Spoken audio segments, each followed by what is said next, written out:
we had to storyboard all of the sequences with Johnny so that we could figure out how we were going to do it and what it was going to look like. These are some of the storyboards for Johnny's flight. This is where Fred has taken Johnny to try to sell him.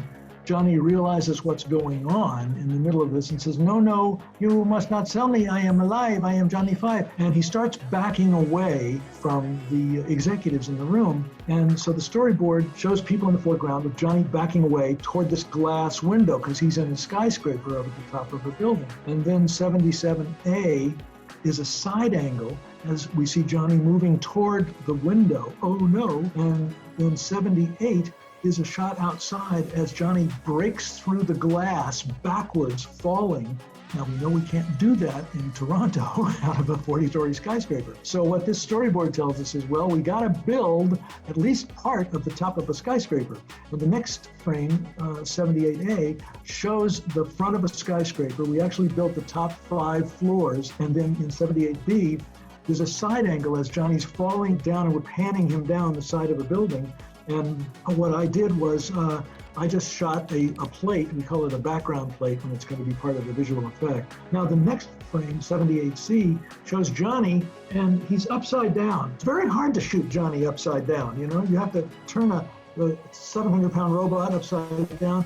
It's much easier to shoot him on the ground like this, which is what we did, and that's what the storyboards helped us to discover. No, we could have turned the camera upside down, some people have said, and I said yes, but it's simply just to turn the film upside down. So the close-ups of Johnny falling, all of the close-ups are shot with him just standing against a blue screen. In 78C, we see something begin to pop out of behind him. We don't know what it is.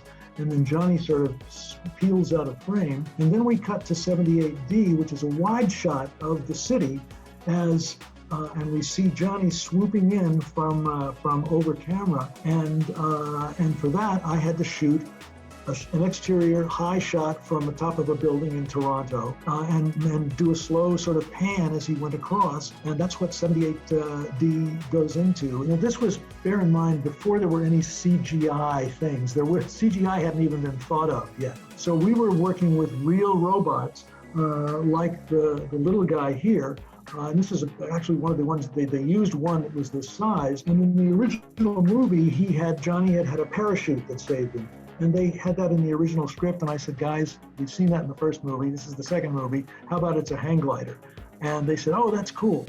So we gave Johnny a hang glider, and they had to take the little robot, create a miniature hang glider on top of him. And then they had to put him into the shot that I had created panning across the sky. And intercut with that in 78E, there are close-ups of Johnny flying.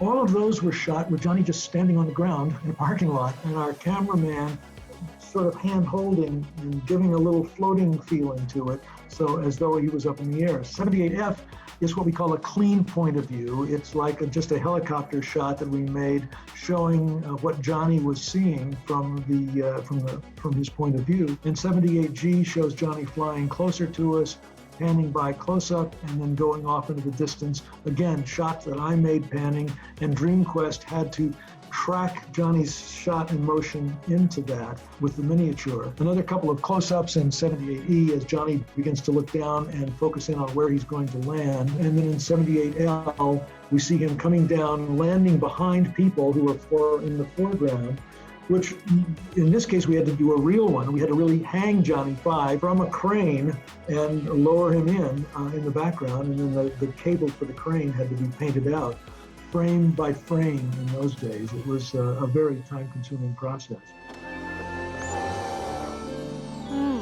What's this? Ooh, aesthetic input. Sculptures, modern art.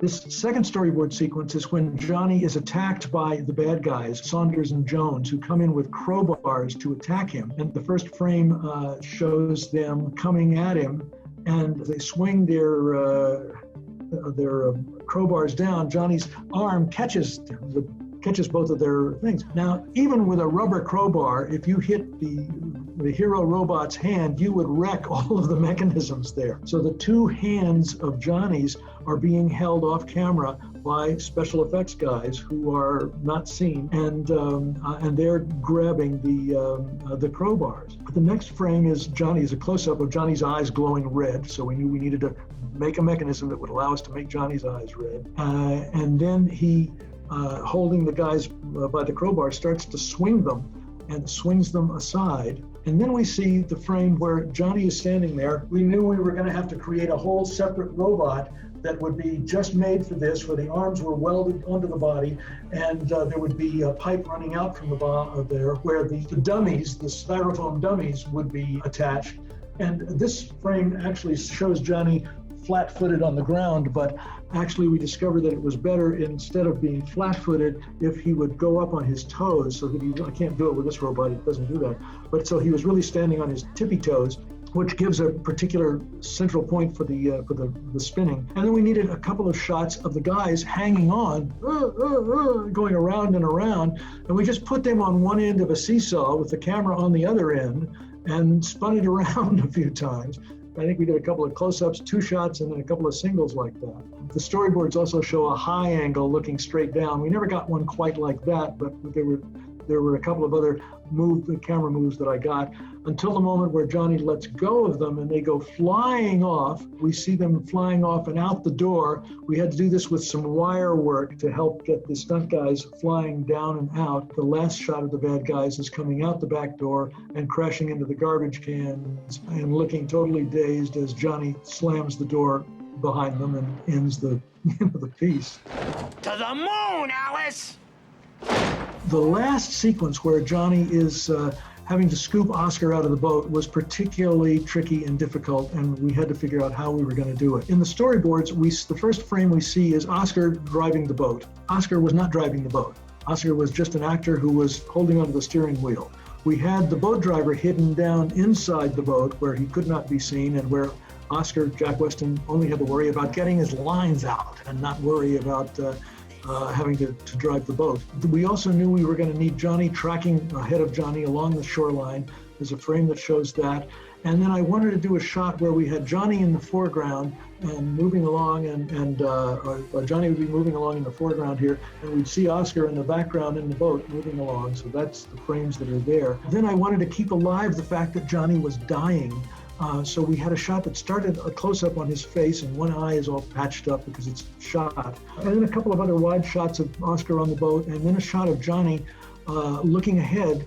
What does Johnny see ahead? He sees this huge construction crane with a very high thing right at the end of the pier. And to replace the 59th Street Bridge, since we weren't in New York, we had to create this. Johnny's little antenna flips up on his head in the next frame. And that starts the crane motor going. The storyboards show Johnny approaching the frame, looking off to see where Oscar is, a frame of Oscar in the water moving and about to escape past the end of the pier. Johnny looks up toward the top of the crane, and it begins to lift him up higher and higher. He looks up, and we see above him the crane arm that's really, really high up, like 200 feet up. And we see Johnny looking at that as Oscar is approaching it. Johnny is really angry. This is where he shakes his fist and says, "I am really pissed off." He shoots a magnet from his backpack, which goes up and connects to the boom arm. And for that, we actually affixed the thing to the boom arm and pulled it away, and then reversed the film so that it looks like it's going up. We get a couple of close-ups of Oscar in the boat, and then Johnny launches off of the forklift, swings down as he does his Tarzan yell. Oscar looks up, sees him coming, but nothing he can do. Again, a wide shot as Johnny comes swinging down toward the boat. We were shooting this off of a barge out in the middle, and we were there for a couple of days. And the first day we were there, it had been stormy and the water was like this. And it was really tough. And the first couple of passes, when Johnny came down toward the boat, he was too low and he smashed into the side of the boat. And we had to go back and re-rig the whole thing. It took 2 full days just to get this one piece of the action. How Johnny was able to grab Oscar was achieved by putting a couple of arms, robot arms that Rob, our telemetric guy, took the suit off, just had the arms. Rob was hanging from a crane himself, and we had to frame it just right so that we just saw the arms coming in under Oscar's arms and lifted him up. And then Bob himself did the release that tripped the release on both himself and Johnny as they fell, so that Bob could control exactly when he needed to let go. But that's an example of how we use the storyboards to help us understand exactly how we had to craft it and how we had to do it and what physically we had to do to get the action onto the film the way that we wanted to see it.